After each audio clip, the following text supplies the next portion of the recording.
ఇంటి నిర్మాణం విషయంలో తప్పనిసరిగా వాస్తును అనుసరించే నిర్మించుకోవాలి. వాస్తు ప్రకారం కాకుండా మనకు నచ్చిన రీతిలో ఇంటిని నిర్మించుకుంటే ఫలితాలు కొంత వ్యతిరేకంగా ఉంటాయని వాస్తు నిపుణులు చెప్తున్నారు. ఇంటి నిర్మాణంలో కొంతమంది స్థలం లేక టాయిలెట్ను మెట్ల కింద నిర్మిస్తూ ఉంటారు.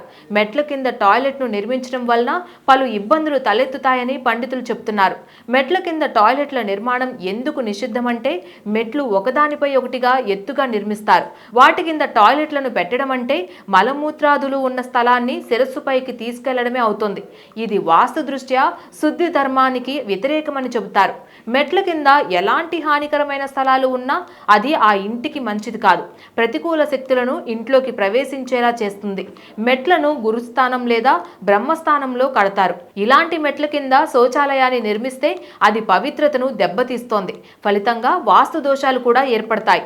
ఇటువంటి వాస్తు దోషాల కారణంగా ఆరోగ్యానికి సంబంధించిన సమస్యలు ఉత్పన్నమవుతాయని వాస్తు పండితులు చెబుతున్నారు.